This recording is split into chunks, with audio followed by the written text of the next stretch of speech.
C'est super. Alors, Irène, d'habitude, est-ce que vous faites un petit tour de météo, un petit tour de situation, un petit tour de météo avant de commencer? Est-ce que on voit s'il y a plusieurs cas à présenter pour un peu organiser le temps? Ou raconte-moi comment vous faites d'habitude. Tout à fait, c'est ça. Un petit tour pour voir si tout le monde va bien, mais c'est ce qu'on a commencé à faire. Et puis, Mhm. voir qui a des cas à poser pour qu'on organise le temps. Et Ok. ce que je leur ai proposé, ce que j'ai proposé aussi, c'est que comme ce mois-ci, donc on a quasiment que des rendez-vous de supervision, c'est que ça peut être aussi des temps de partage s'il n'y a pas tant de cas que ça à Mhm. voir Ok. sur nos activités, s'il y a besoin, des questions, des problématiques. Voilà. Ok, super. Euh, Trop bien. voilà, Merci. l'idée. Alors, Wafa, est-ce que tu as partagé ce qui était important pour toi de partager aujourd'hui pour nous donner une petite idée de ta météo intérieure? Euh, bah, c'est bon, je pense. Ce que j'ai dit, c'est un peu par rapport à mon travail. Parfait. Bon, vous voulez pas, j'ai des clients. J'ai d'ailleurs une cliente que je vais demain. Je ne sais pas, est-ce qu'on parle, parce que moi, j'assistais pas beaucoup aux séances Irène de covision avec Irène, même pas avec Irène, parce que j'avais pas le temps. En fait, il y avait toujours un décalage. Là, on est toujours sur le même c'est-à-dire on est sur le même fuseau horaire. J'ai midi chez moi, donc c'est pour ça que c'est possible. Mais quand c'est 11 heures, c'est souvent très difficile, quoi, pour moi. Est-ce qu'il y a un cas? Donc là, on va commencer par un petit tour de météo intérieure. Et est-ce que toi, ensuite, tu auras besoin de présenter un cas qui te pose problème, qui est vraiment dans lequel tu as besoin d'un soutien technique ou de posture, ou est-ce que tout Ouais, va... ouais, je pourrais le proposer, hein, je pourrais oui, je pourrais le présenter. C'est possible. Ok. Donc, un cas avec Wafa. Super. Merci, Wafa. Je t'en prie. Fabienne, sois la bienvenue. Merci, Et je m'excuse pour mon retard. aucun problème, t'inquiète pas. Véronique, Alicia, Fabienne, à vous la parole si vous avez envie de dire comment vous vous sentez là maintenant, qu'est-ce qui s'est passé ces derniers temps, ou juste petit temps de météo intérieure à partager. Et vous nous dites aussi si vous avez un cas qui est important pour vous de présenter aujourd'hui. Oui, ben moi j'ai un cas à présenter qui est venu hier, d'une femme de 40 ans. Qui est quoi, pardon? J'ai pas entendu. Une femme de 40 ans qui est venue hier. Ok, Et hier. Ok, mm, ok, super. Fabienne, pas d'autre chose à partager, à part le fait que tu es complètement détendue après ce merveilleux massage que tu as reçu? Exact. Non, je l'ai pas reçu, je l'ai Ah, donné, pardon. mais c'est Désolée. pareil. Ça fait aussi beaucoup de bien de donner des massages. Donc, non, non, je suis parfaitement détendue, très bien. Contente de faire ta connaissance. Et puis voilà, heureuse d'être avec vous. J'ai pas de cas qui me viennent en tête, là, qui me posent souci tout de suite. Peut-être que certains me viendront en tête, mais bon, si Wafa et Véronique ont déjà des sujets à nous présenter, ça suffira peut-être pour aujourd'hui. Peut-être aussi, ce que j'adore donc dans les supervisions collectives, hein, c'est que peut-être aussi que Fabienne, tu vois, un cas que Véronique ou Wafa vont présenter, peut-être que sur le coup, ça va pas te parler forcément. Et le lendemain, ou je dis n'importe quoi, ou la semaine Mm. d'après, hop, le cas va se présenter et tu vas dire, tiens, c'est exactement ce que Véronique ou Wafa ont présenté dans le cas de la supervision et ça me permet d'intégrer ce qui a été échangé pendant la supervision. Donc ça peut Complètement être ça, d'accord. ou aussi ça peut être que tu n'avais pas vraiment noté qu'il y a eu une petite problématique pendant cette consultation et le fait que Wafa, Alicia, Véronique, quelqu'un d'autre en parle, tu te dis ah mais oui en fait j'ai pas conscientisé que ça n'avait pas été super fluide ou que ça n'avait pas été super ok ce moment-là. Donc tu vois, et donc c'est super aussi de participer sans forcément avoir de cas à présenter de façon très précise. Je suis d'accord. Mm. Super. Génial. Et Alicia, est-ce que Alicia, je sais que tu es en voiture, mais est-ce que tu peux quand même nous parler ou est-ce qu'on attend un peu plus tard pour...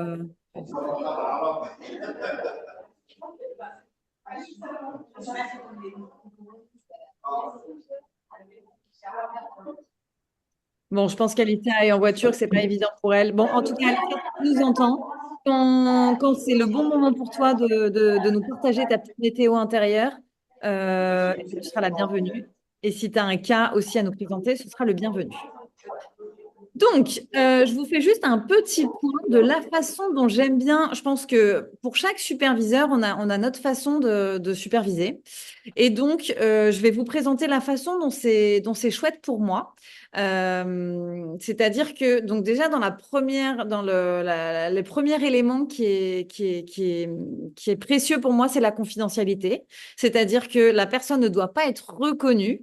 Je vous dis n'importe quoi, mais si vous présentez un mec de 45 ans qui est président de la République, même si vous dites pas son nom, je vais savoir de qui vous parlez. J'ai fait exprès de faire un exemple grossier pour que ce soit évident. Mais chaque personne a le droit à la confidentialité, donc vous faites en sorte qu'on ne puisse pas reconnaître la personne. Et donc là, évidemment, on n'habite pas dans les mêmes villes, il y a très peu de chances que je reconnaisse la personne que vous allez présenter, mais c'est pour moi un cadre à conserver pour les supervisions qui est vraiment important. Donc, par exemple, là, Véronique va nous présenter quelqu'un de 40 ans. C'est important donc, la première des choses en général, c'est qu'on change le prénom. On ne donne pas le prénom de la personne. Et d'autres éléments qui font que Véronique va changer d'autres éléments qui font que je pourrais reconnaître cette personne. Premier élément. Deuxième élément, j'ai évidemment besoin d'un peu de l'état de la personne, d'un petit contexte sur l'état de la personne. Donc, un minimum de vitalité. Est-ce qu'elle a de la vitalité? Est-ce qu'elle n'a pas de vitalité? Je sais que, par exemple, à l'ESN, on n'enseigne pas ce qu'on appelle le bilan vital dans d'autres écoles, mais il n'y a pas que des élèves de l'ESN qui seront là dans ces cas de supervision. Et de toute façon, c'est important pour vous que vous puissiez évidemment présenter un cas en ayant en tête un minimum du niveau de vitalité de la personne. Ça veut juste dire, est-ce qu'elle a de la vitalité? Est-ce qu'elle est survitale? Est-ce qu'elle est normovitale? Ou est-ce qu'elle est sous-vitale? Peu importe la façon dont vous l'appelez, hein, ça, c'est pas important. Mais un minimum sur la vitalité de la personne. Pourquoi? Ben parce que tout simplement, ça, c'est des erreurs. De faire un jeûne ou de faire une détox sur une personne qui n'a pas assez de vitalité, c'est carrément une erreur. C'est carrément un problème. Et vous savez bien, primum non nocere, d'abord ne pas nuire, premier principe d'Hippocrate. Donc ça, pour moi, encore une fois, chaque superviseur peut avoir un cadre de supervision différent, mais ça, pour moi, c'est super important. Donc un minimum d'informations sur le niveau de vitalité de la personne. Ensuite, un minimum d'informations sur ces systèmes. Quels sont les systèmes? Alors, évidemment, vous n'êtes pas obligé de me parler des 9 systèmes, mais vous allez juste évoquer les 2 systèmes qui vont pas forcément bien, qui ont besoin d'être soutenus, en les nommant et en disant qu'est-ce qui vous fait penser que ce système-là est pas au top. Si c'est le système digestif, vous donnez 2-3 symptômes du système digestif. Si c'est le système ostéo-articulaire, la même chose, etc., etc. Et puis, évidemment, pourquoi la personne vient? Quel est le motif de la consultation? Hyper important. Voilà, ça c'est vraiment. Donc, je vous redis très, très facilement, très rapidement, la confidentialité, le niveau de vitalité, un minimum de contexte sur l'état de santé de la personne et un minimum de présentation des systèmes pour qu'on comprenne les systèmes faibles. Et éventuellement évoquer les systèmes qui vont bien, les systèmes sur lesquels on peut s'appuyer.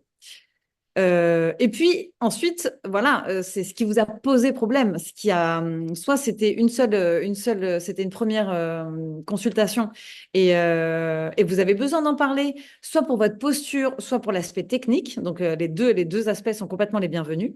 Et par exemple, vous pouvez aussi parler de là où vous êtes senti bien, là où vous avez osé quelque chose et vous vous êtes senti bien en le faisant, c'était chouette et vous avez senti que la personne en face était à l'écoute et que c'était précieux pour elle ce que vous étiez en train de lui partager, soit quelque chose où vous n'étiez pas complètement à l'aise et que vous avez besoin de soutien, vous avez besoin d'en parler.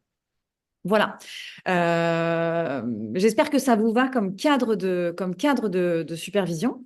Je le redirai, alors là je l'ai un peu développé, mais je le redirai très très rapidement à chaque début de supervision, mon cadre de supervision. Euh, et voilà, comme ça au moins on sait sur quel cadre on travaille. Est-ce que ça vous va? Est-ce que ça vous paraît cohérent? Et les personnes qui veulent se lancer sont les bienvenues. Super, Véronique, la parole est à toi. D'accord, merci. Alors, moi, la personne donc, qui est venue hier, on va l'appeler Sandra, et elle a 40 ans, mariée, deux enfants. Elle vit dans petite ville à côté de chez moi. Elle, euh, elle est très fatiguée, donc son bilan de vitalité est plutôt sous-vitalité. Euh, Elle a, je vous explique le contexte un petit peu. Donc, elle a travaillé pendant 18 ans chez Buffalo Grill en cuisine. Donc, des horaires pas possibles. Et là, elle vient de changer il y a un mois de travail. Euh, et du coup, elle travaille dans une cantine scolaire maintenant à 4 jours par semaine. Donc, du coup, elle va pouvoir améliorer voilà, sa vie, sa qualité de vie. Parce qu'avant, elle rentrait à minuit, 1 heure chez elle. Donc, elle a tiré beaucoup sur sa vitalité, sur ses surrénales, son énergie, son corps. C'est son mari qui s'occupait le soir de ses deux enfants. Elle n'avait pas de temps pour elle. Voilà. Et au niveau de son système digestif, c'est surtout les intestins qui bloquent, enfin, où elle constate des ballonnements, des douleurs, parfois des spasmes. Euh, donc, ouais, et elle est plutôt constipée, c'est-à-dire qu'elle va à la selle 2 à 3 fois par semaine. C'est une personne qui, au niveau ostéo-articulaire, a mal au dos. Sinon, c'est une personne qui pèse pas, qui est petite en taille, enfin voilà, 1,45 m, 50 kilos. C'est une personne qui est plutôt nerveux, je dirais, enfin plutôt qui ne lâche pas, quoi, qui s'allongeait sur un canapé, là, c'est pas son style. Le motif de consultation, c'est de séance, c'était, alors elle m'a parlé de chute de cheveux. Et en fait, ça fait 18 ans qu'elle a ces problèmes de chute de cheveux. Et elle me parlait de 3-4 trous dans son crâne, quoi, dans sa chevelure. Et je ne comprenais pas parce que moi, je la voyais, je ne voyais pas trop les trous, etc.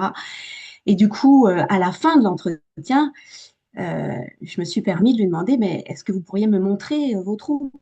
Et à ce moment-là, elle enlève la perruque. Et là, je vois, en effet, bon, elle est complètement chauve, donc alopécie en fait. Et juste le bord où il y a un peu de cheveux et puis derrière, c'est tout.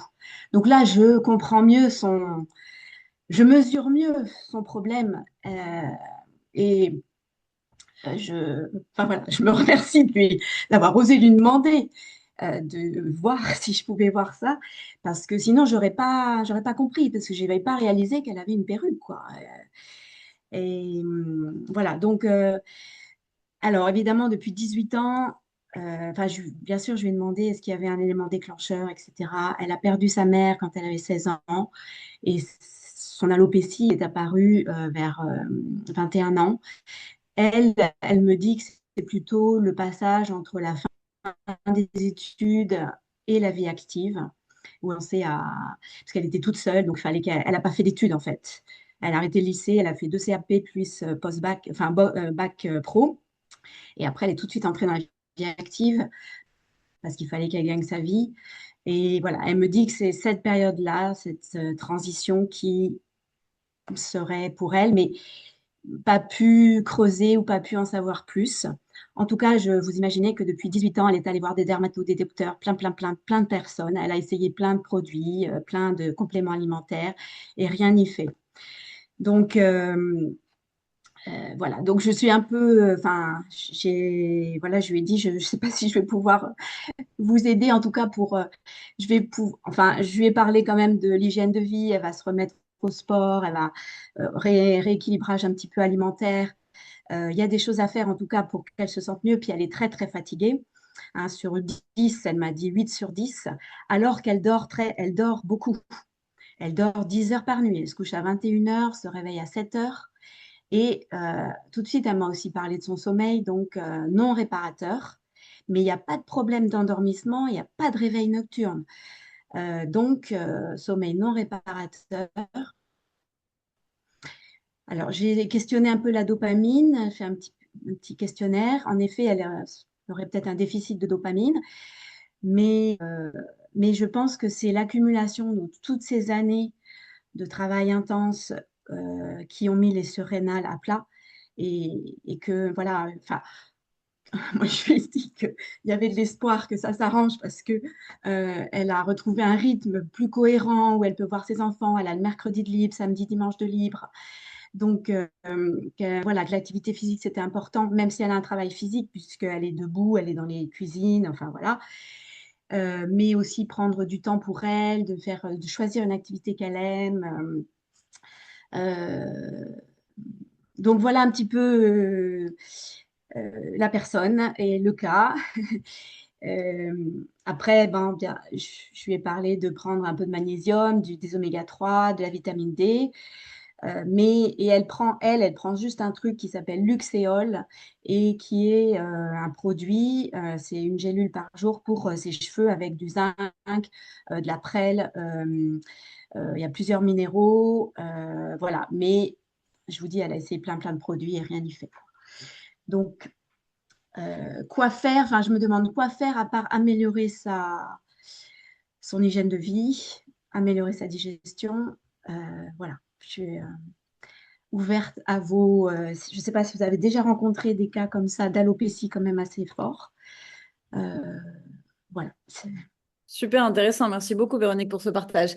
Déjà, la première des choses, c'est on est bien d'accord parce que, bah alors déjà, je suis complètement d'accord avec toi sur bravo le fait d'avoir osé demander parce que de voir les trous dont elle parlait parce que sans avoir osé demander, t'aurais jamais, comme tu le dis, t'aurais jamais mesuré l'étendue des dégâts. Donc franchement, bravo. Et tu serais certainement passé à côté de quelque chose. Et donc, tu vois, là, je pense que tu t'es dit, aïe, est-ce que je suis intrusive si je demande, mais en même temps, j'ai besoin de voir. Donc, n'hésitez pas, franchement, n'hésitez pas. Tant que c'est pas trop intrusif, tant que c'est pas sur une zone intime ou que là, franchement, bravo, vraiment super. Ça change déjà complètement ton accompagnement parce que tu sais de quoi tu parles, tu l'as vu, tu mesures. Sinon, tu aurais pu dire, bon, chute de cheveux, elle exagère un petit peu. Peut-être Enfin, il y a quelqu'un voulu me parler en même temps? Ah. T'aurais pu te dire, bah, quand même, chute de cheveux, elle exagère un peu, peut-être qu'elle a un manque de fer ou quoi que ce soit, mais je vais essayer de creuser pour voir s'il n'y a pas autre chose derrière. Alors que là, en voyant, là, tu t'es dit, ah oui, là, elle exagère pas, quoi, vraiment. Donc, ça, première chose. Et je voudrais juste vérifier, quand tu dis qu'elle a été accompagnée, que comme ça fait 18 ans que ça dure, et tu dis qu'elle a été voir des dermatos, des médecins et tout ça, mais on est bien sûr et certaine qu'il n'y a pas un vrai problème de dysfonctionnement hormonal. C'est-à-dire qu'il y a pas une vraie pathologie en dessous, il y a pas, parce que c'est pas anodin quand même. Oui, oui, oui, en effet. Moi aussi, je poserais la même question. Quel était le diagnostic du médecin? Est-ce que c'est pas une androgénie, effectivement? Parce que là, vu la zone où elle perd ses cheveux, est-ce elle a beaucoup de poils ailleurs? Il faut, Ça veut dire Alors, qu'il faut qu'il y ait un diagnostic. Sinon, c'est pas évident de commencer à zéro, quoi. Et surtout si maintenant ça dépend de l'état de son crâne. Est-ce qu'il est totalement mort, quoi? Parce que s'il est totalement mort, ça va pas.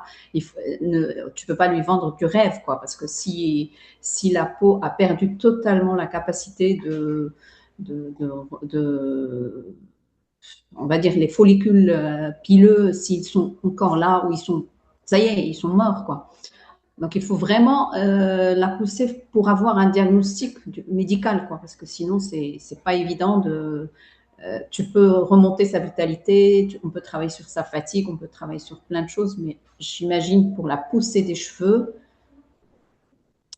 faut mesurer l'impact Et de... même en dehors de la poussée des cheveux, même si on s'en fiche du côté cheveux, on veut quand même, Oui, c'est anodin, on veut savoir s'il n'y a pas une vraie pathologie derrière, parce que là, ce oui, serait oui, sinon retard de diagnostic, ce serait, etc., etc. c'est ça, Donc, c'est ça. première chose, est-ce que Véronique, tu es sûre qu'il y a eu un diagnostic de posé? Est-ce qu'il y a eu des bilans sanguins effectués ces dernières années? Où est-ce qu'on en est de ça? Alors, donc elle m'a jamais parlé d'alopécie, hein. Elle m'a toujours parlé de chute de cheveux. Elle m'a pas dit, les médecins m'ont dit que c'était ça. Les médecins, enfin, tous ceux qui étaient allés voir, ne l'ont pas pris enfin, s'en sont un peu foutus d'elle, quoi. Disons que pour eux, c'était pas un problème et donc ils n'ont pas, enfin, elle n'a pas senti d'écoute. Après, j'ai pas de diagnostic vraiment. Elle m'a pas parlé de diagnostic. Elle a pas de bilan sanguin. Ça fait des années qu'elle a pas de bilan sanguin. Je lui en ai parlé même en amont de la séance. Et je lui ai dit, mais elle est suivie par une gynéco, elle est suivie par un médecin traitant. J'ai dit, elle a fait des frottis, elle fait une mammographie. Et je lui ai dit, mais comment ça se fait que la gynéco ou même le médecin vous ait jamais demandé une prise de sang, quoi. Donc, voilà, je lui ai dit aussi dans mon PHV, je lui me, des choses à demander au médecin pour la prise de sang prochaine, quoi. Mais donc, je ne peux pas voir si elle est en déficit en fer, enfin, n'importe. Et qu'est-ce que je voulais dire? Au niveau de sa pilosité, elle n'a pas de pilosité marquée ailleurs. Elle a pas, ouais, elle a plutôt un manque de pilosité. Est-ce qu'elle Et elle ça a a des... toujours été comme ça? Comment? Elle a toujours eu une faible pilosité ou c'est quand elle a eu cette période difficile pendant l'université, enfin pendant ses études?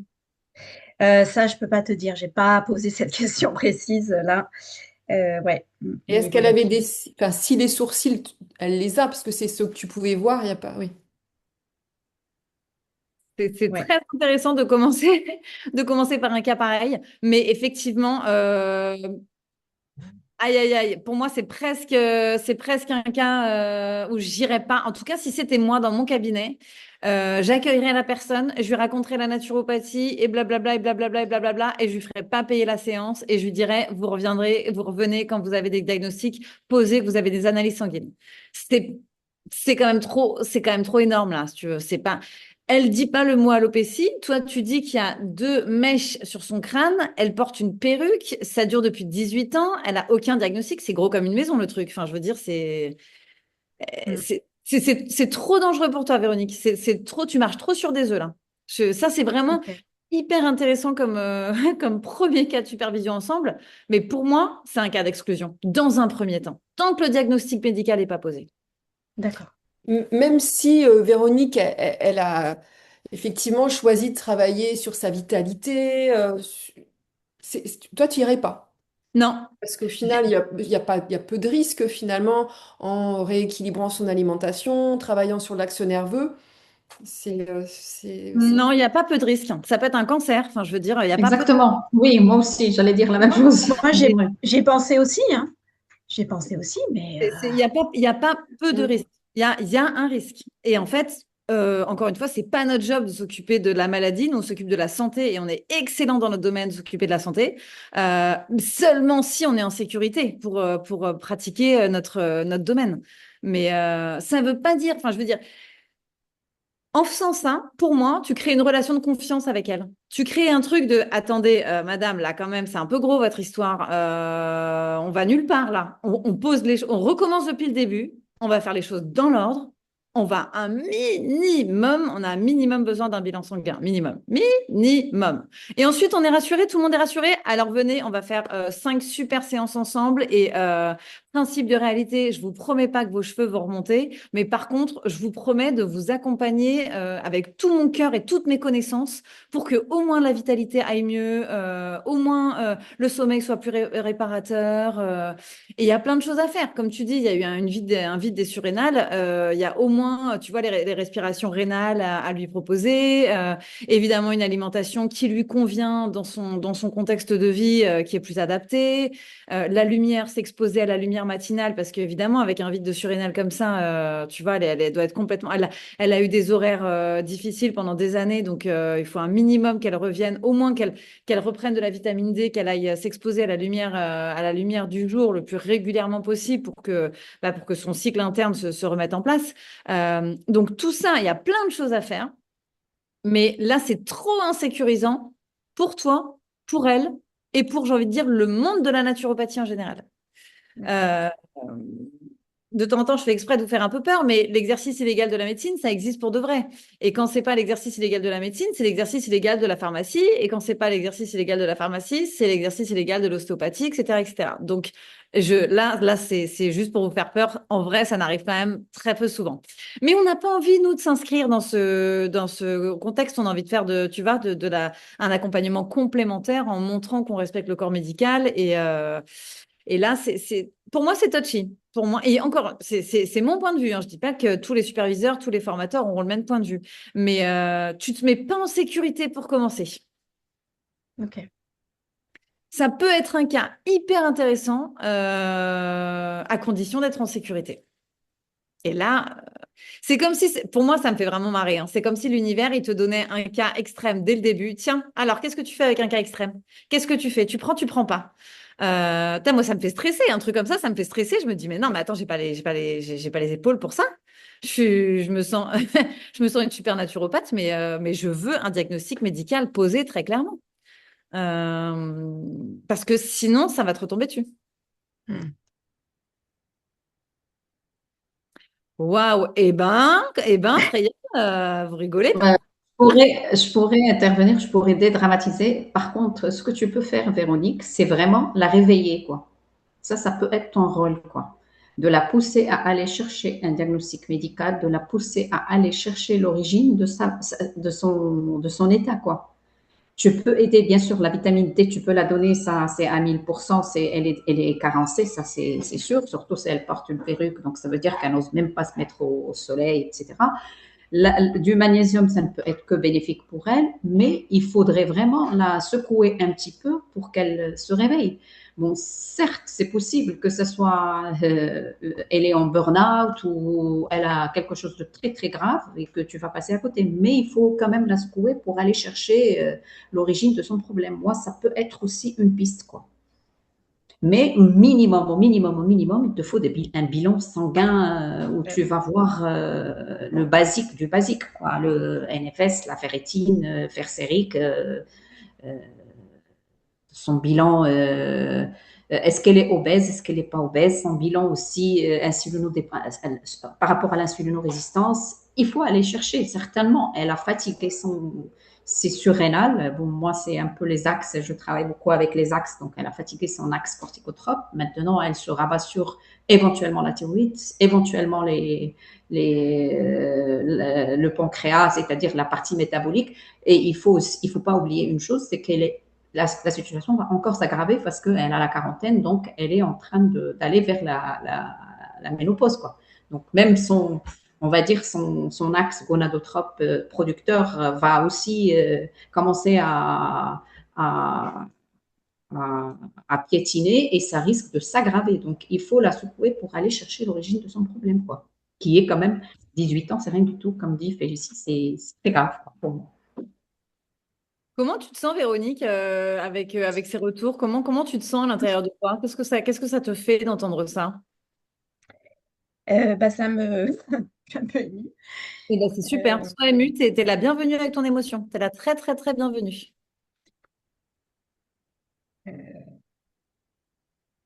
euh, ouais, ouais, Super. non, mais c'est bien d'avoir votre retour. Je lui ai parlé, hein, je lui ai dit justement que j'allais vous voir aujourd'hui et que j'allais parler d'elle, justement. Et parce que, ben, pour m'aider, justement, à y voir plus clair. Donc euh, c'est le cas. Et donc, je vais la rappeler. Comme elle m'a fait un chèque, je peux tout à fait déchirer le chèque. Et en effet, qu'elle revienne après avec un bilan. Ouais. Mais je lui ai pourtant, hein, Je lui ai mis plusieurs fois des messages, amenez votre bilan, votre dernier bilan. Et elle me dit, mais mon dernier bilan, il date de 20 ans. Enfin, un truc de fou, quoi. Donc, oui, oui. Euh, Merci en tout cas enfin, de me dire de faire un peu attention, quoi. Voilà, de ne pas m'engouffrer là-dedans et de vouloir faire plein de choses pour elle alors qu'on n'a pas en effet, de diagnostic solide et puis ouais, et sans analyse. Mm.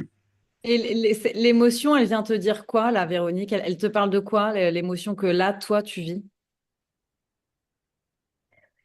Euh, Bah, moi, je suis quand même très émotive, hein, Félicie. Tu me connais pas encore beaucoup, mais donc dès que voilà, je dois prendre la parole, tout ça, ça monte et puis parce que j'ai beaucoup de compassion, beaucoup d'empathie, donc voilà,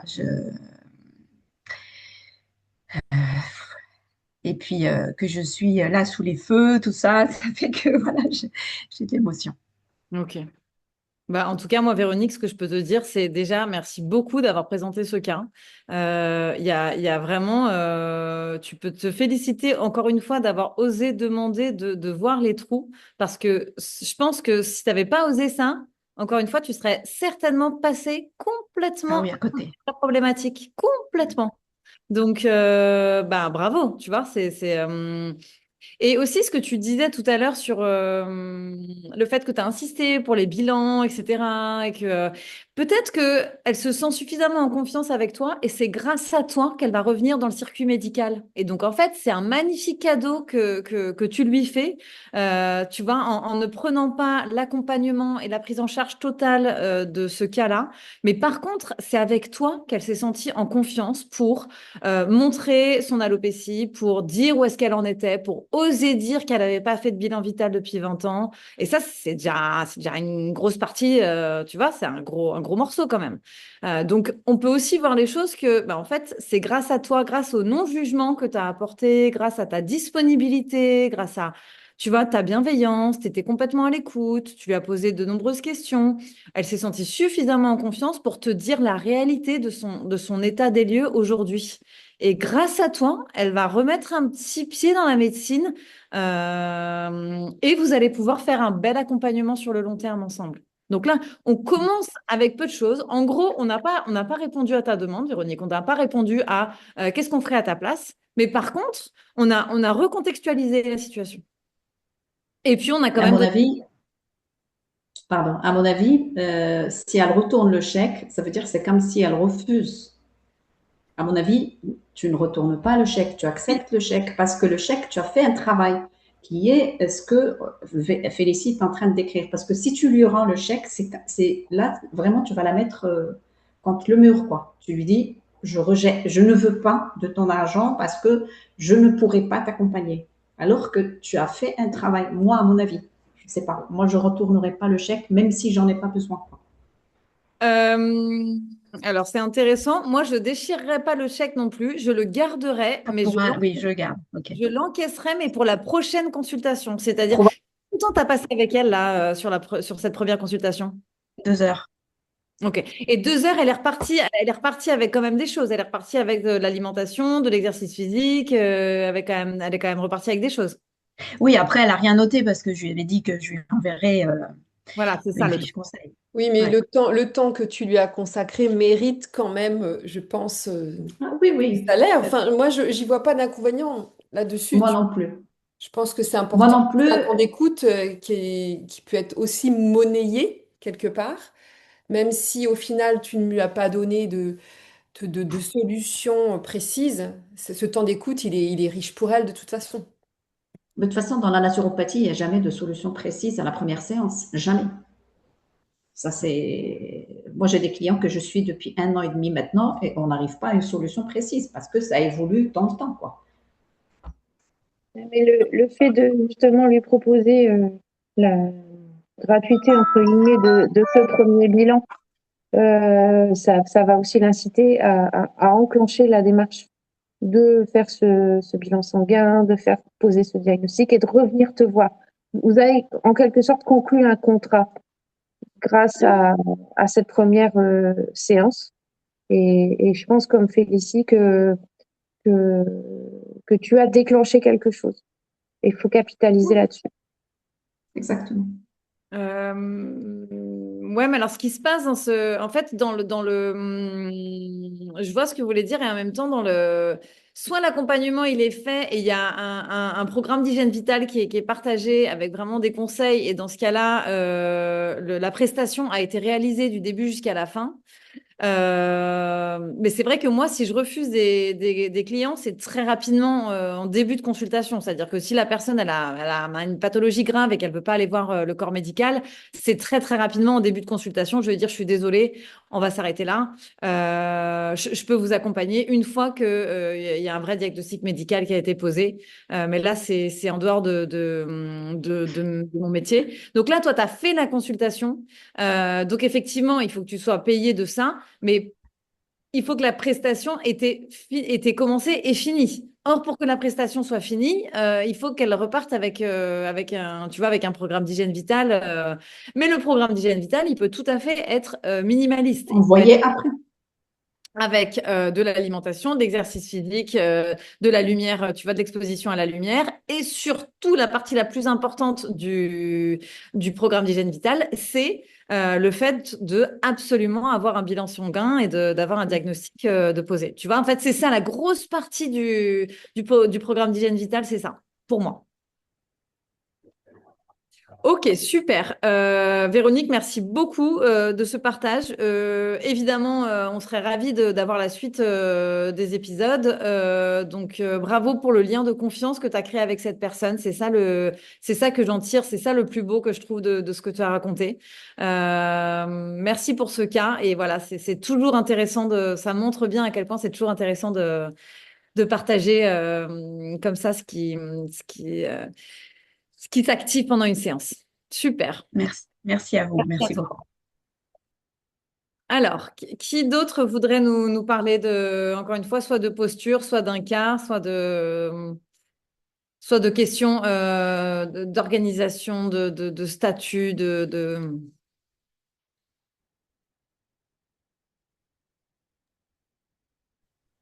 Si, si personne n'y va, alors, je voudrais parler d'une consultation qui n'a pas eu lieu. Alors, je ne sais pas si c'est intéressant, mais C'est j'ai tout eu à fait intéressant. enfin, qui va avoir lieu. J'ai une dame au téléphone qui m'a contactée pour son fils handicapé, qui est qui est toute la semaine dans un foyer.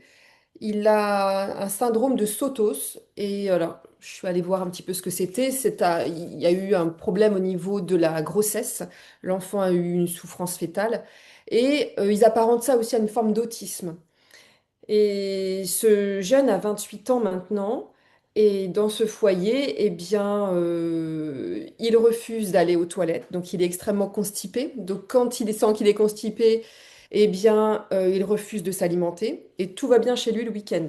Ça, c'est la première chose.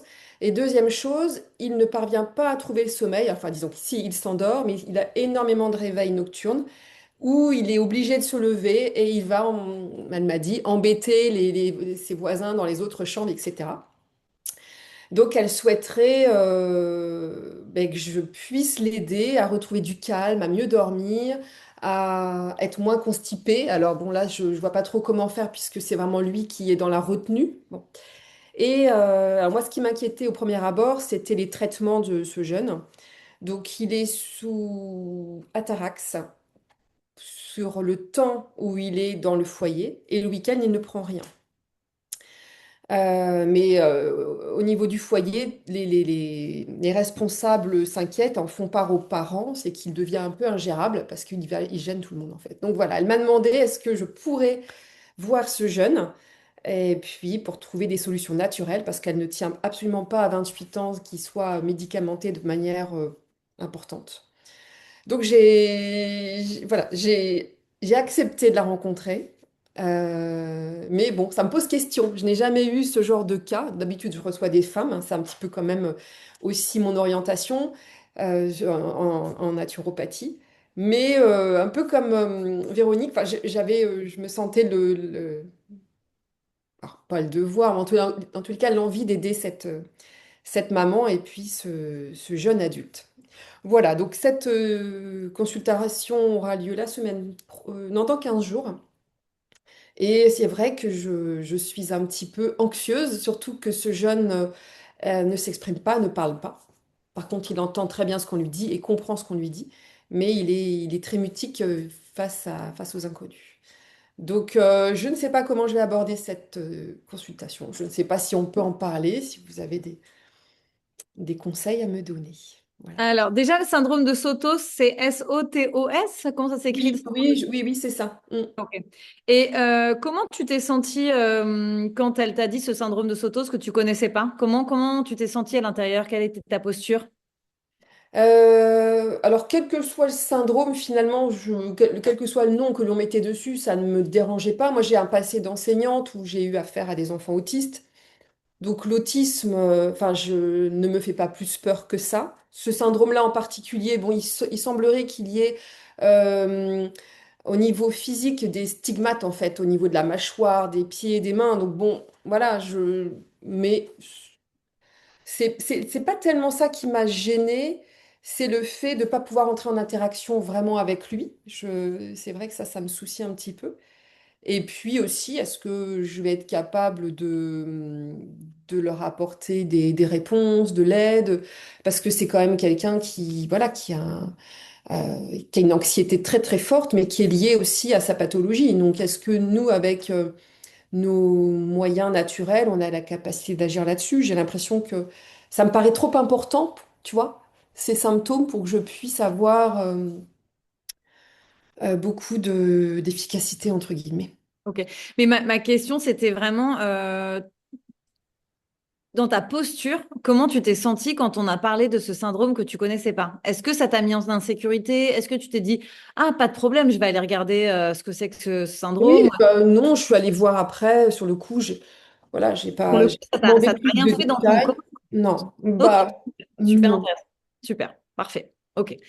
Donc déjà, ça montre quand même, tu parles de toi, une forme d'anxiété, mais déjà, c'est quand même super intéressant qu'on puisse te parler bon, d'un contexte de santé que tu connais un peu de par toi, ton chemin de vie, mais que si on te parle d'un syndrome que tu connais absolument pas, ça te met pas en insécurité. Tu te dis, bah, je suis pas du tout obligée de savoir de connaître tous les syndromes. Ça, c'est quand même super intéressant.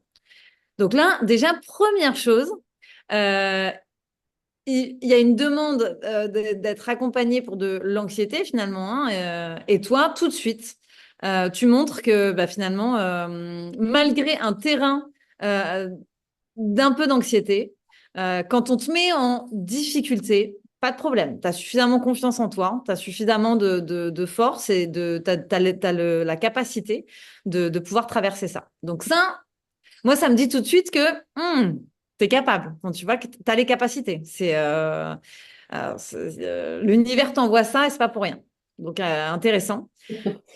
Maintenant, très délicat quand tu as dit, je ne sais pas si c'est intéressant d'en parler de cette consultation, je pensais qu'elle avait été annulée. Je pensais que c'était une consultation qui avait été programmée et qui a été annulée.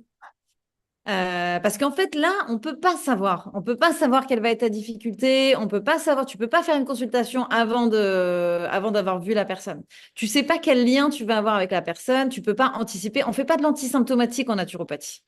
Donc, Non, tu peux c'était pas. plus par rapport à la posture, tu sais, c'est plus la posture que je vais adopter où je me questionne un petit peu. Mais bon, voilà, je me fais suffisamment confiance pour me dire que je vais trouver celle qui est la plus juste. Mais bon, voilà, il se trouve que oui, j'y pense, tu vois, contrairement à d'autres consultations que je vais avoir, ça ne me pose pas souci. Celle-ci, je suis quand même à me questionner, voilà. Mm. Est-ce que tu as demandé à sa maman, est-ce qu'il y a une façon de communiquer avec lui? C'est-à-dire que est-ce que il a un pouce qui peut répondre oui ou non quand tu lui poses des questions? Est-ce qu'il a un endroit où ça peut répondre? Alors, il peut communiquer apparemment avec ses parents. C'est les seuls vraiment avec qui il accepte de communiquer. Et puis, les étrangers, c'est juste pas possible, en fait. Ok. Et on est bien d'accord que sa maman sera là pendant la Oui, consultation. bien sûr. Oui, oui. Ok. Ok. Donc, tu vas sentir pareil, c'est affaire à suivre et tu vas sentir, mais en tout cas, c'est hyper intéressant que tu puisses bien te centrer avant cette consultation, que tu puisses bien, tu vas d'être au calme à l'intérieur de toi et te dire que t'en as les capacités, que ça va bien se passer, que ça va être sur des choses simples, hein, que ça va être vraiment sur un accompagnement simple. On commence hyper simple, même si tu peux avoir un accompagnement sur le long terme avec ce jeune, mais ça commencera par des choses hyper simples qui ne seront pas compliquées à mettre en place dans sa vie et qui lui apporteront de la sécurité. Un terrain autistique, tu le sais bien, il a besoin de sécurité. C'est comme si on avait tous un petit terrain autistique à l'intérieur de nous et qu'on a en permanence besoin de rassurer notre système nerveux. En permanence, on a besoin de rassurer notre système nerveux. Et donc là, finalement, tu vois, ton accompagnement, ça va être aussi ça va être d'apprendre à sécuriser par des petites choses, par des toutes petites choses. La constipation, pareil, hein, ça va être réussir à raconter une histoire, réussir à parler. Qu'est-ce que tu ne veux pas donner au monde? Imaginons que voilà, tes selles, c'est le cadeau que tu donnes au monde. Et pourquoi, quand tu es dans le foyer, tu veux pas donner ton cadeau au monde? Qu'est-ce qui fait qu'il y a une insécurité à ce niveau-là? Avec juste, voilà, là, c'est une petite piste de réflexion, mais avec les mots que tu trouveras, avec ce qui aura du sens pour lui. Mais si tu imagines au niveau inconscient que les selles, c'est vraiment le cadeau des enfants au monde, et ben, pourquoi il ne veut pas donner son cadeau au monde quand il est dans le foyer? Ouais. C'est encore une fois, c'est une direction de réflexion. Hein, c'est pas, t'es pas obligé d'utiliser ces termes-là. Hmm. Ok. Ça peut être. À quoi toi tu pensais? Quel a été dans quel contexte tu imaginais? Ah bah, juste, oui, alors pour avoir accompagné pas mal de personnes sur la constipation, je suis complètement d'accord avec la manière dont tu évoques cette retenue, hein, pourquoi on retient, qu'est-ce qui fait qu'on ne veut pas donner, s'ouvrir, etc. Sauf que là, euh, oui, c'est tout le problème d'entrer en communication, parce que ce sera effectivement compliqué, donc il faut que je puisse lui parler, qu'il l'entende, et le simple fait d'entendre puisse peut-être faire émerger des choses tout en sachant quand même que bah, l'autisme, c'est quand même ça, c'est se protéger, c'est ériger une muraille entre soi et les autres. Donc, ouais, je trouve que ça va pas, c'est pas simple. Et puis, moi, je serais tentée aussi de travailler sur l'alimentation, ne serait-ce que aussi l'autisme, hein, on sait que c'est un peu favorisé aussi par tout ce que on peut ingérer aussi. Et que là, j'ai pas de prise, parce que en semaine, il est au foyer, il a le menu que j'ai eu, hein, comme ça me permet de regarder un petit peu ce qu'il en est. Mais bon, voilà, donc je me sens quand même très limitée dans mes outils, vois-tu. Et bon, voilà. Je Mais comprends. je- Peut-être ce que ça m'évoque aussi, c'est l'espèce de contrat, l'espèce de contrat thérapeutique que tu vas créer avec ce jeune, dans le sens où peut-être qu'au début, c'est lui raconter la naturopathie, bah, pas pendant des heures, hein, mais juste lui raconter ce que c'est que la naturopathie et que sur nos trois axes principaux, l'alimentation, l'exercice physique et la gestion du stress et des émotions, peut-être qu'on va commencer par un axe et peut-être voir avec lui quel est l'axe qui serait d'accord de commencer à mettre en pratique, tu vois, de vraiment de l'intégrer, de l'impliquer, qu'il soit complètement partie prenante dans cette histoire, dans cet accompagnement. L'alliance thérapeutique, je pense, va être vraiment précieuse dans ce contexte. Ok. Même si, encore une fois, tu vois, c'est alliance thérapeutique en intégrant les parents, en intégrant le paysage autour de lui, hein, bien sûr, mais... Moi, il y a quelque chose qui me pose question, c'est qui est le demandeur? La maman. Et est-ce La que maman, pas seulement la la maman. maman Tu as aussi vient te voir en disant il faut régler tel problème chez mon fils, tel problème chez mon fils? c'est plutôt que c'est le foyer qui se plaint de ce Ouais, jeune et ils sont embêtés parce que à partir du mercredi, il arrête de manger en gros parce que de toute façon, il a tellement retenu les selles qu'il ne peut plus rien avaler. Donc ça les ennuie eux de voir qu'il ne se nourrit pas et puis le fait qu'il aille embêter tout le monde la nuit, aller allumer les lumières dans les chambres, etc. Donc eux souhaitent qu'il soit mis sous traitement plus fort et la maman refuse. C'est ouais, aussi pour ça, elle m'a dit, bah, est-ce qu'il serait pas intéressant qu'on travaille avec des propositions plus naturelles. Moi, je ne veux pas que mon fils soit soumis à des traitements très forts. Donc, effectivement, le problème au départ vient de la demande du foyer. Ouais, c'est ça qui est délicat et qui est original dans la démarche de consultation. C'est que on t'amène quelqu'un et on te dit, il faut solutionner le problème de cette personne. Tu vois, c'est pas lui qui est acteur dans la demande. Donc, c'est vrai que quand Félicie a dit, il faut essayer de prioriser. Et du coup, dans la priorisation, il faudrait qu'il soit le principal demandeur, c'est-à-dire que ça soit lui qui décide enfin déjà qu'il arrive à s'exprimer, à échanger avec ses parents. Euh, Comment tu vis cette problématique vis-à-vis de l'établissement qui est angoissé avec ce qui se passe? Comment tu vis le truc et si tu devais voilà avoir une baguette magique et faire changer un truc, qu'est-ce que tu changerais en premier? Je pense que c'est important de voir si c'est possible, parce que moi, je connais pas du tout ce syndrome, mais de voir si c'est possible de lui donner la main sur cette priorisation, enfin, en tout cas, qu'il redevienne le demandeur au final. Oui, intéressant. Très, très intéressant, Alicia, très intéressant. Effectivement, quand je te disais, l'alliance thérapeutique va être super importante pour le remettre acteur de ça. Effectivement, c'est exactement ça, Alicia, je suis vraiment d'accord avec toi. Et je pense que le cas est pas facile parce qu'il n'a pas forcément la capacité de s'exprimer avec Ouais. lucidité. Donc, c'est peut-être pour ça que tu n'as pas forcément insisté sur cet aspect-là, Fabienne, hein, j'imagine. En tout cas, Alicia, super intéressant comme remarque. Mm. Merci beaucoup. Avec plaisir, Fabienne. Merci pour ce partage. Véronique ou Wafa, vous aviez quelque chose à partager dans ce que vient de présenter Fabienne? Oui, moi, c'était juste l'alliance thérapeutique, la confiance que tu vas pouvoir rétablir avec ce jeune homme. Et voilà, pour qu'il puisse se sentir à l'aise. Et ouais, c'est important. Ouais. Moi, je dirais, il faut chercher à répondre à la question pourquoi cet enfant se retient au foyer. Oui, c'est ça que j'ai dit, ouais, complètement. Bien sûr. Parce que c'est la clé. Parce qu'il n'y a pas un problème de constipation. C'est parce que quand il arrête de manger à partir de mercredi, heureusement, parce que sinon il va exploser, quoi. Et c'est-à-dire, c'est quelque chose qui fait de façon. Il ne faut pas oublier que les autistes ou ce syndrome, généralement, il y a une intelligence du corps qui est beaucoup plus, il paraît, beaucoup plus élevée que quelqu'un de normal. Et pourquoi il se retient?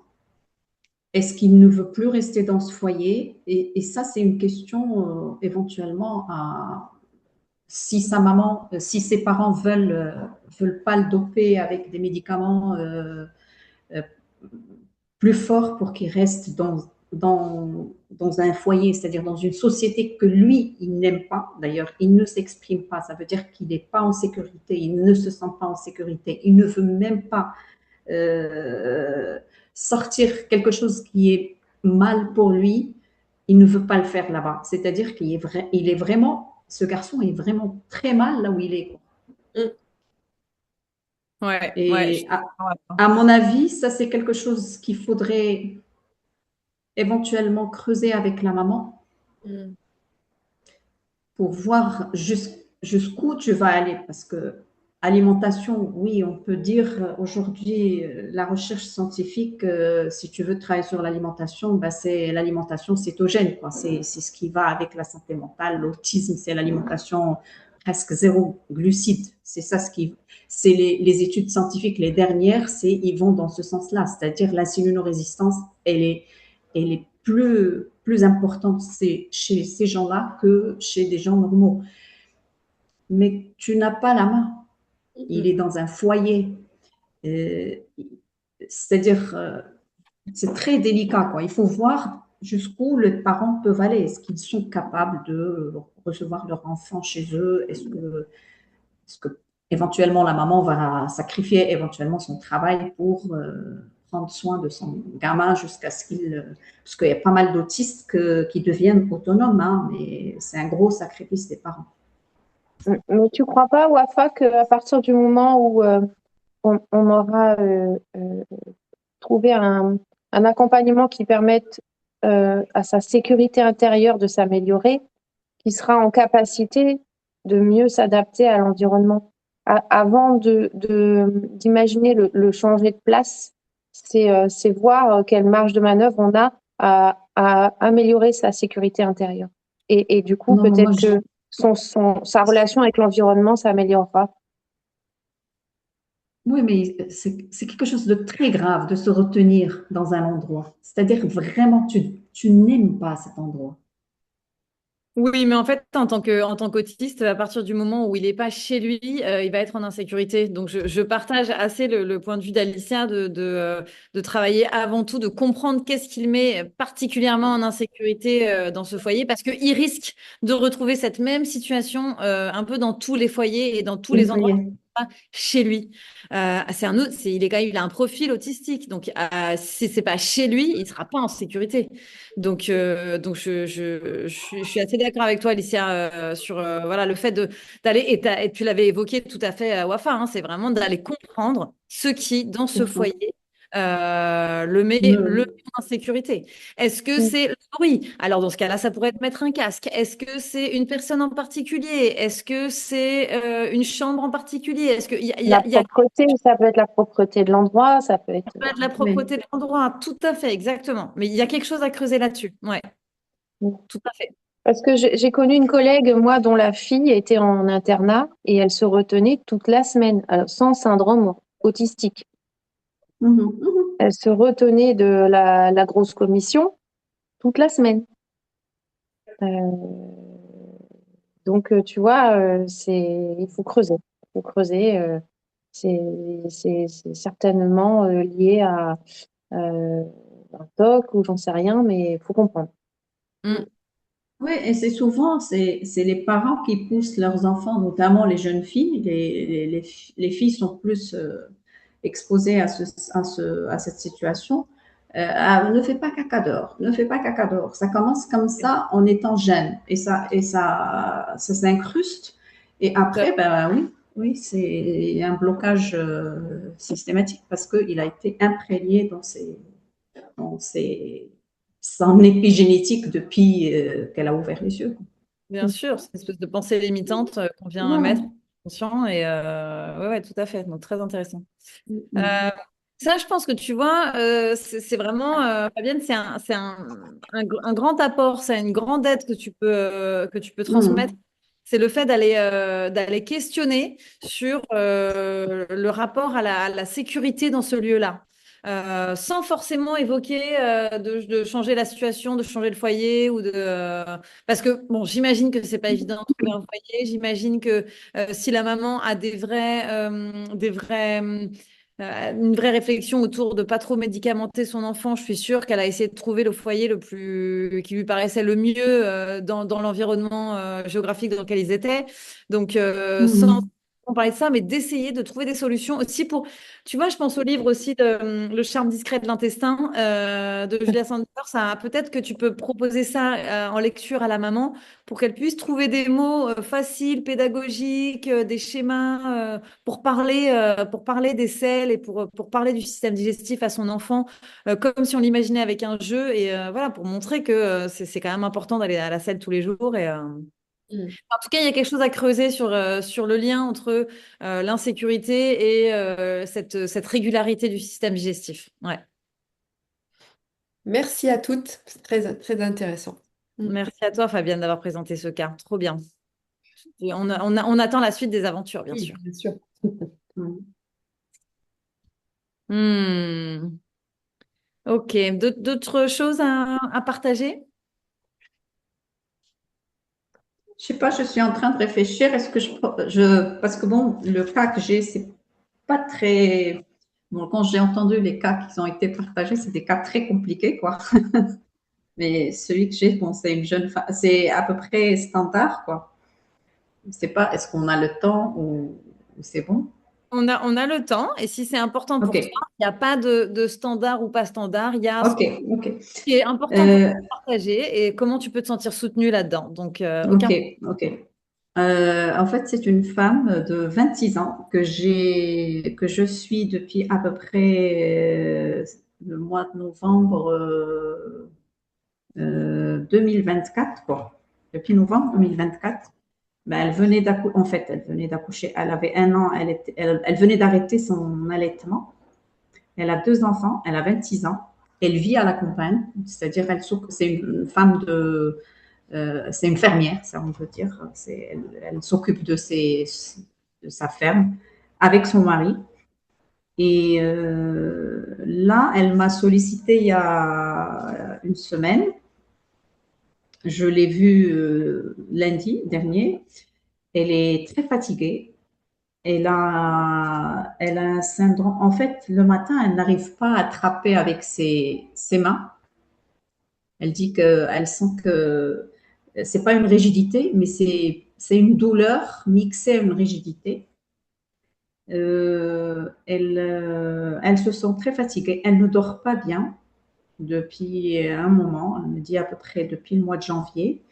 Là, on vient de finir, nous, le mois de jeûne du Ramadan. Elle dit elle était mieux pendant le mois du jeûne. Et quoi d'autre d'important? Et la problématique, c'est que si elle ne dort pas, elle a sommeil à peu près vers 20h, 20h30. Elle me dit, les enfants, ils sont encore pas couchés, etc. Donc, elle n'arrive pas à s'endormir à cette heure-ci. Mais si elle ne dort pas à cette heure-ci, elle s'endort pratiquement pas. Elle a un sommeil très charcuté. Elle est allée voir un médecin qui lui a suggéré d'aller voir un psychiatre. Donc, pour pouvoir trouver une solution pour le sommeil. Par rapport à ces analyses, il y a une carence en vitamine D. Donc, systématiquement, moi, je l'avais mise déjà il y a 1 an et demi, j'avais mis sur vitamine D pendant 2, 3 mois. Mais bon, elle a disparu. Elle n'a pas fait de dosage de contrôle pour savoir est-ce que ça s'est remonté ou pas. Mais ce qui est sûr, c'est que maintenant, elle est à 26. C'est-à-dire, pour moi, elle est dans les chaussettes. Elle a une ferritine correcte, mais c'est-à-dire, il y a une fatigue, probablement, il y a une anémie, mais j'ai pas encore, on connaît pas l'origine. Quand elle mange des protéines, elle me dit quand elle mange des protéines type viande rouge, même si, parce que elle a une ferme mais bio, c'est-à-dire il n'y a pas de produits phytosanitaires, etc. Tout ce qui est intoxication, parce que moi j'ai pensé à un moment que mais c'est une ferme bio.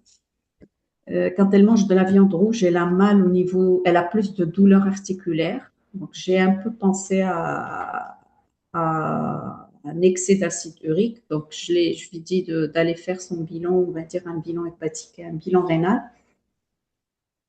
J'ai pas encore les résultats. Et il y a autre chose, c'est qu'elle ne buvait pas beaucoup d'eau. Donc, c'est probablement aussi une cause de concentration de l'acide au niveau de son corps, éventuellement. Je me dis, probablement, c'est à cause de l'hydratation. Mais là, l'axe principal sur lequel on s'est mis d'accord pour travailler, c'est le sommeil, quoi. Parce que pour moi, si on régule pas le sommeil, on ne va pas réguler la réparation et donc par conséquent, tout le reste va être impacté. Oui, elle veut aussi perdre du poids. La première fois quand elle est venue me voir, elle pesait 84 kilos elle fait du 1,60 m. Elle avait perdu parce que je lui ai dit pendant 3 mois, essaye d'éviter tout ce qui est céréales et tout. Donc, elle a suivi mon conseil. Elle a baissé presque de 10 kilos en 3 mois, ce qui est quand même trop. Mais bon, sachant qu'elle était en allaitement, en grossesse, etc. Donc, il y avait un surpoids. On va dire un surpoids, c'est pas vraiment le poids, c'est plus la rétention d'eau. Et là, elle a repris ses kilos et peut-être plus parce que moi, visuellement, elle me paraît beaucoup plus grosse que quand je l'ai vue la première fois. Donc, voilà un peu. Ok. Wafa, je te redonne le cadre de la supervision dans le sens où j'ai vraiment besoin d'avoir un niveau de vitalité. Et ça, c'est pas la même chose que la Fatiguée, fatiguée, pareil, c'est pas vital. pareil. C'est pas pareil. La fatigue et la vitalité, c'est pas la même chose. Donc, j'ai vraiment besoin de savoir s'il y a de la vitalité de disponible ou pas. C'est pas la Si, même. si. Voilà. Donc, Oui, entre. oui, je pourrais dire qu'il y a de la vitalité. Oui, elle Voilà. a Super envie intéressant. de. C'est ça, c'est ça. Il Donc, y a l'envie il y a de de la bouger, il y fatigue, a le. mais tu sens qu'il y a de la vitalité. Tu sens qu'il y a quand même quelque chose Oui, qui oui, est. oui. Voilà, super. Ça, c'est très Ah oui, important. oui, il y a le feu. On va dire, il y a le Ok, feu. super. Oui, Très, voilà, très bien. oui. Ça, c'est très important. Et ça, c'est vraiment important de savoir la différence entre les deux, entre un état de Oui, fatigue oui. avancé et est-ce qu'il y a de la vitalité ou pas. Hyper intéressant. Oui, oui. Non, Euh, non, elle n'est pas déprimée, elle n'est pas. Non, c'est ça. ok. Oui. Ça, c'est un premier point hyper intéressant. Je voudrais qu'on clarifie aussi le motif et que je voudrais que tu me donnes un peu plus de. Là, j'ai pas eu tellement d'éléments sur les.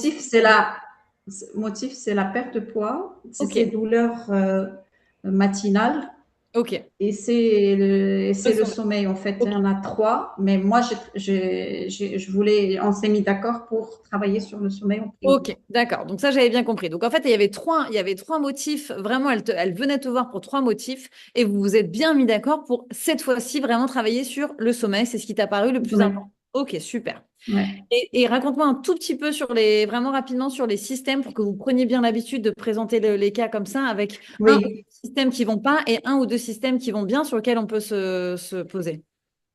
on peut dire qu'il y a un système digestif qui est un peu perturbé, Ok, mais c'est très lié à sa nuit de sommeil. ok, Donc, ballonnement, vraiment, quand elle ne dort pas, elle est ballonnée, moi je trouve que c'est normal. Si elle ne dort pas, c'est normal qu'elle va être ballonnée toute la journée, quoi. Mais j'ai pas il n'y a pas, quand elle mange une parésie ou quelque chose, ou un problème de digestion, ça c'est quelque chose non, il n'y a pas. ok, Son transit aussi, il est lié au sommeil, quoi. ok, ok, ok, Elle me dit, si je me lève à 3 heures du matin, je vais au sel à 3 heures du matin. ok, Si super. je me lève à 7 heures, je vais au sel à 7 heures. Ok. Donc, c'est lié, en fait, c'est lié. Donc, je peux pas. Système je- digestif et système ostéo-articulaire, puisque c'est une des premières. Oui, oui, oui, C'est vraiment les deux l'ostéoarticulaire. systèmes à aller regarder. Et raconte-nous un ou deux systèmes qui vont bien, un ou deux systèmes forts. Ben, le système fort, je pourrais dire sur le plan. Ben, de toute façon, sur le plan producteur, c'est-à-dire tout ce qui est génital, oui, elle n'a pas de plainte, etc. Elle porte un stérilet en cuivre qu'elle supporte bien, donc il n'y a pas de souci, elle ne prend pas de pilule.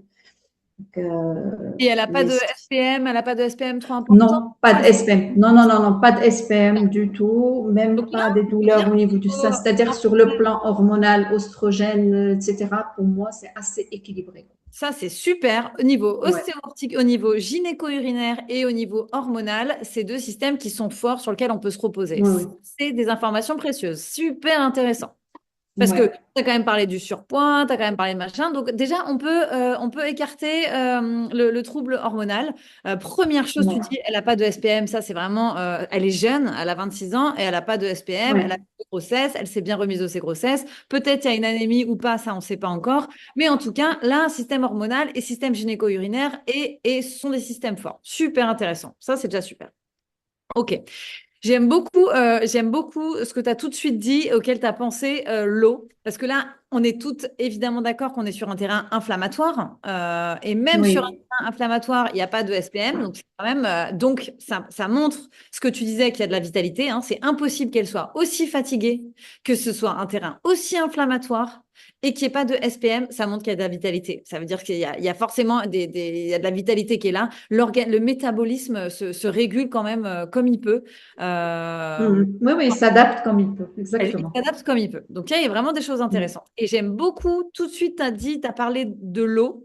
Et sur un terrain inflammatoire, on peut faire tout ce qu'on veut. Évidemment que l'alimentation va être hyper importante, de supprimer les acidifiants et d'aller vers plus une alimentation alcaline, vers moins de sucre, moins de produits industriels industriels, mais j'ai pas l'impression qu'il y en ait tellement. Mais l'eau. Mm. Si elle peut boire 1,50 litre d'eau par jour, ça, c'est sûr que c'est super intéressant. Donc ça, bravo pour ça, Wafa. Vraiment très, très bien d'avoir. Ouais, j'ai rajouté une tisane 3 fois par jour de lavande pour pouvoir calmer le système nerveux, pour la faire dormir. Donc, elle va boire malgré elle. Et aussi, on a dit, elle pose une bouteille d'eau parce que des fois, elle m'a dit, je me réveille le soir, elle a soif. Et comme elle vit dans une ferme, donc la cuisine, c'est souvent à l'extérieur, elle dit, ah, j'ai pas envie d'aller chercher l'eau. Donc, finalement, elle reste dans une insomnie. Donc, Ouais. c'est pas impossible. C'est-à-dire, quand je me dis probablement, ça peut être la cause de tous ces. Bien vu. Et j'aurais euh, moi, mais j'aurais pensé, hein, donc très bien pour la lavande, mais j'aurais pensé à de la mélisse, moi, la mélisse qui a vraiment ce côté. elle n'existe pas beaucoup chez nous. Ah, Donc, ok. Ok. la lavande, on en a partout. Donc, c'est une plante qui est adaptogène. Elle est vraiment, moi-même, je l'utilise. Donc, c'est une plante qui est merveilleuse, quoi. Parfait. Euh, En plus, comme elle est à la ferme, donc elle a de la lavande chez elle. Euh, donc, je ne cherche pas les choses qui ne qui sont pas Très bien. disponibles et qui vont J'aurais pas, nécessiter. est-ce que vous avez de l'ortie? Oui, aussi. Parce que en tant que, tu vois, là, sur un terrain inflammé comme ça, on va chercher à reminéraliser. Donc l'ortie, ça peut être, par exemple, tu vois, une lavande En journée. en journée, exact. En journée. Ouais, ça peut être. Ouais, Bon, ouais, après, ouais. elle est pas surboostant, elle est pas excitante. Donc, Ouais, mais elle est minéralisante. Elle va donner un coup de boost à ses reins et c'est bien, quoi. bon, en tout cas, c'est vraiment, c'est quelque chose qui peut être intéressant pour la reminéraliser. Mais là, ton accompagnement va vraiment pour moi, donc super d'avoir vu sur l'eau et sur le sommeil. Donc ça, c'est top. Moi, j'irais quand même vraiment sur un axe anti-inflammatoire, hein. J'attendrai pas trop longtemps avant de travailler en profondeur son axe anti-inflammatoire. C'est-à-dire, C'est-à-dire avec des monodiètes, vu qu'il y a de la vitalité et qu'elle se sentait bien pendant le jeûne, par exemple, des monodiètes régulièrement, des monodiètes de pommes de terre, de patates douces, vraiment pommes de terre ou monodiète de légumes verts, mais un repas par semaine d'aller sur de la monodiète et tout ce que vous connaissez tout ce que vous connaissez en anti-inflammatoire, hein. Donc oui, supprimer les acidifiants, rajouter une alimentation alcalinisante.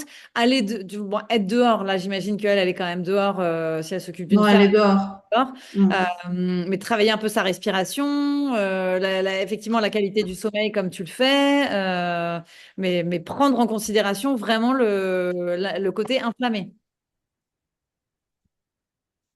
Oui. Euh, J'attends quand même les analyses parce que par rapport aux restrictions, tu sais, des personnes qui vivent en ferme, etc., c'est avec une famille, elle a 2 enfants, et en plus, elle a souvent, bon, elle a de l'aide, mais elle a souvent des employés qui vivent avec elle, etc. Il y a toujours des repas pour plusieurs personnes. Donc, moi, quand j'essaye de faire une diète, j'impose pas, mais par exemple, cette dame, je vais lui dire, si tu vas faire un couscous, ben, tu vas prendre les légumes et la viande et tu oublies la semoule, quoi. Et tu prends le bouillon et tu oublies la semoule. C'est-à-dire, je ne vais pas aller dans des diètes qui sont compliquées à garder dans son contexte de vie normale pour qu'elle s'accroche. Parce que moi, je l'ai déjà vu avant, elle a fait baisser son poids, elle était très bien, elle me disait, je dormais très bien, je dormais comme un bébé, etc. Et pourtant, c'était beaucoup plus proche de l'accouchement que maintenant, de l'allaitement qui était quand même assez. Elle a allaité son gamin presque 1 an et demi. Et là, elle a plus d'allaitement, elle a plus rien, elle ne dort pas. Donc, ça veut dire que je dois rester. Je pense à ce moment-là, elle avait fait un peu, elle mangeait un peu toute seule, etc. C'est pour ça qu'elle s'est fatiguée. Donc maintenant, je lui dis, écoute, ce que tu vas préparer, la seule chose que tu vas pas prendre, c'est le pain. La seule chose que tu vas pas prendre, c'est éventuellement la pomme de terre parce qu'elle est en surpoids pour pouvoir pas trop acidifier. Mais là, j'attends ces analyses pour voir si c'est pas son acide urique qui est élevé. À ce moment-là, il va falloir revoir pendant au moins 1 mois ou 2 mois, sortir la viande rouge, qui est un élément Et dans ce important cas-là, chez. alcaliniser avec de la pomme de Oui, terre, oui, avec oui, des avec de la pomme de de terre. terre, avec de. avec des légumes, avec Exactement. plein, surtout, oui, oui, oui, oui, avec des légumes qui vont avec éventuellement si elle a un terrain. Je ne sais pas encore, elle ne m'a pas dit est-ce qu'il y a de la famille qui font de la goutte ou un syndrome métabolique, je ne pense pas. Parce que c'est une orpheline, donc elle n'a pas beaucoup de famille, elle ne Ni connaît pas, d'in- elle sait pas. ni Non, d'informations sur sa famille, sur le elle n'a contexte. pas d'informations sur sa famille, sur ses parents, elle ne connaît pas. Ok, Voilà, super. donc Bon, c'est un peu délicat. Donc je dois aller petit à petit, je dois la laisser dans son confort quotidien pour pas, parce que je veux pas lui dire fais un repas pour toi alors que ses enfants vont avoir un autre repas. Donc j'essaye de sortir les choses importantes de son repas qu'elle va préparer. Elle va juste préparer plus de légumes que d'habitude, pas comme si elle va préparer un repas uniquement pour elle. bien sûr. Mais c'est pour ça que j'insiste sur te féliciter sur le côté eau, parce que tout de suite, tu as pensé vraiment à bien la réhydrater, à travailler ce côté de l'hydratation. Donc, ça, c'est super, super intéressant. Ok. Bon, ça, Merci. c'est pareil. Moi, en fait, tu nous donneras bien des nouvelles Oui, de cet accompagnement. ok. Bah, je vais On va les- recevoir déjà ces analyses la semaine voilà. prochaine. Donc, On va les analyser, exactement. Super. Bon, est-ce que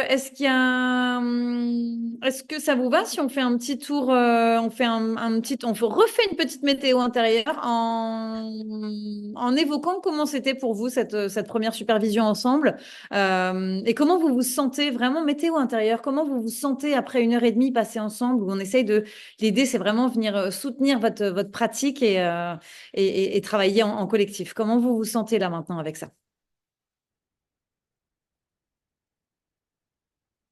Ah, moi, je suis toujours bluffée de voir à quel point j'ai le cerveau qui fait des ping-pong dès qu'il y en a une qui raconte son cas, parce que ça nous renvoie à notre pratique à nous, et puis ça nous stimule comme si c'était un cas qu'on allait nous-mêmes gérer.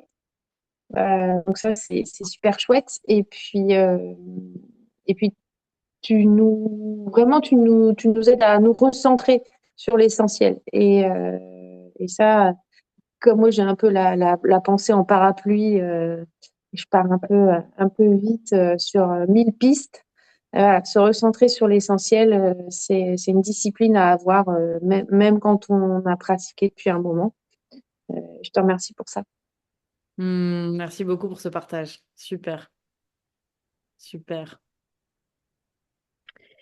Moi, si je peux parler pendant que j'ai une connexion qui fonctionne, euh, ben voilà, j'ai apprécié ben, votre écoute, les partages. J'ai apprécié le cadre aussi avec voilà, ta façon de faire, Félicie. Euh, D'aller droit au but, de résumer assez vite et puis de voir les systèmes. Enfin voilà, donc c'est très intéressant. J'ai trouvé ça dynamique. Il y avait trois cas complètement différents et passionnants. Donc c'est vrai que ben, on attend les retours dans les semaines à venir pour voir comment ça évolue. Mais merci en tout cas. Super. Merci aussi pour ce partage. Alors moi, je continue. Alors, Alicia disait que ça lui permettait effectivement de se recentrer, de ne pas partir dans tous les sens. Mais moi, dans mon cas aussi, je trouve que c'est bien parce que vous avez évoqué des pistes auxquelles j'ai pas encore pensé. Et justement, ça ouvre de nouvelles portes, en tous les cas, sur mon cas à moi. Et je trouvais ça assez intéressant. Je n'avais pas forcément euh, ce, cet angle, en fait, ce regard. Donc, bah, merci à vous pour votre aide. Et en effet, je rejoins Véronique.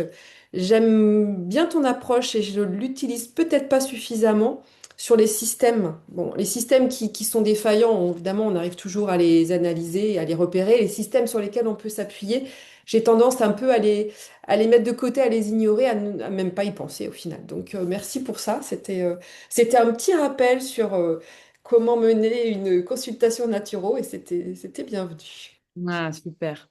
C'est bien aussi, c'est comme pour nous, hein, on peut toujours aller voir ce qui va pas, mais de temps en temps, quand on s'intéresse à ce qui va bien et ce sur quoi on peut s'appuyer, ça nous donne un peu de force, un peu de courage. Donc, super si ça vous a plu. Super. Ouais, ben, moi, pareil, Félicie, c'est justement, on regarde que les choses qui fonctionnent pas et on oublie les choses qui marchent, sur lesquelles on peut s'appuyer. En effet, c'est important. Hmm. Ouais, c'est vraiment important là.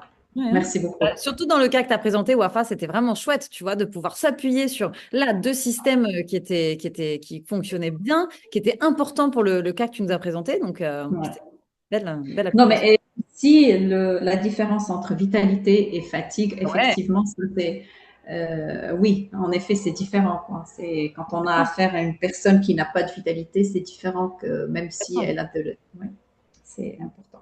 Merci beaucoup. Merci à vous.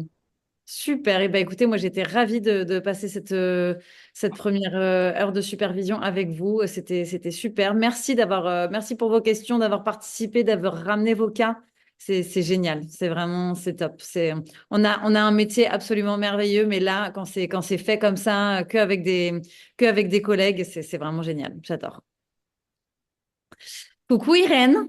Oui, coucou, je Merci. suis réapparue. Merci Félicie, merci à toutes pour cette belle séance de supervision. J'ai écouté d'une oreille, j'avais quelques trucs à régler, mais ouais, merci, chouette et très intéressant. Voilà la méthodo. Peut-être ça vaudra le coup, Félicie, que à un moment donné, tu fasses un petit quelque chose sur la vitalité, parce que c'est quelque chose qui n'est pas enseigné, cette approche à l'école de santé naturelle. Euh, Mhm. donc pour la majorité des membres du collectif. Fabienne, par contre, elle était dans une autre école où il y a peut-être plus eu cette approche de synthèse sur la vitalité. Mais peut-être on pourrait envisager en avril un petit quelque chose là-dessus. Parce que Ouais. si ça devient effectivement quelque chose, ouais, Véronique, elle dit oui, de récurrent dans les, enfin, voilà que dans tes questionnements, et ça me paraît important, c'est la base de notre métier, on est vitaliste, mais pour autant, voilà, on en rediscutera, Félicie, du coup, pour voir sous quelle forme ça pourrait être cette petite masterclass vitalité. Super. Très Ouais, bonne. et j'ai envie d'ajouter un truc parce que dans les deux cas qui ont été évoqués aujourd'hui, il y a un point commun de fatigue. euh, et la fatigue, malgré récupération, c'est-à-dire quelqu'un qui est fatigué chronique et qui dit bien dormir, euh, et ben c'est quelqu'un qui n'a pas un sommeil réparateur, ça vous l'avez dit. Mais pourquoi il n'a pas un sommeil réparateur? Donc, on a mis en cause le système digestif, qui était peut-être fort occupé à gérer des choses après le repas du soir. Euh, et du coup, bah, tous les autres processus qui doivent se dérouler la nuit ne se déroulent pas bien. Mais moi, je pense à la respiration. La respiration passive pendant le sommeil, c'est la même respiration que la journée en mode passif. Et si la personne ne se repose pas la nuit, c'est qu'elle ne respire pas de Mm. manière complète. Donc, il y a ça aussi à regarder. Tout à Mm. fait. Mm. Tout à fait. Très intéressant. Ouais. Merci, ouais, Alicia, pour ce... Ouais. Et puis qu'il y a le système nerveux aussi qui peut ne pas être... Ah bah, si la ne pas... respiration Ça va fonctionne pas, ensemble, oui, c'est... si la respiration n'est pas Mm. optimisée, enfin optimale, Mm. t'as pas de détox, puisque les poumons, c'est un éliminatoire, Mm. et t'as pas l'oxygénation des cellules. Donc, ben, voilà, dans le cadre de mon accompagnement avec la respiration, je vais vraiment insister sur ces deux facteurs-là. Une bonne détox, enfin, c'est-à-dire une bonne euh, Mm. élimination des toxines, et puis une oxygénation cellulaire. C'est indispensable. Ça, c'est de la naturo pure et dure. Ça, j'adore. C'est vraiment les piliers. Pour moi, en naturopathie, on est évidemment des éducateurs de santé, mais on est des pédagogues de la respiration, hein. C'est vraiment hyper important de savoir transmettre les exercices de respiration. Ouais, tu as parlé de respiration rénale d'ailleurs, Félicie. Celle-là, elle est très puissante. Ouais. Complètement. Dans le premier cas qu'on a eu avec Véronique, c'est vrai que ouais, respiration rénale, ça m'a tout de suite, tu vois, je me suis tout de suite dit, non, mais là, il y a vraiment besoin de. Parce qu'il y avait un vide de surrénal. Ouais. Ouais, ouais. Super. Bon, bah encore merci beaucoup pour ces partages, ces échanges. C'est toujours hyper précieux. C'est super. J'ai hâte de vous retrouver bientôt. À bientôt toutes. À Bon bientôt. après-midi. À Bientôt. bientôt. Et Au revoir. encore joyeux anniversaire, Véronique. Bon Joyeux anniversaire. anniversaire. Bye. Bonne journée à tous. Bye. À très vite. Euh,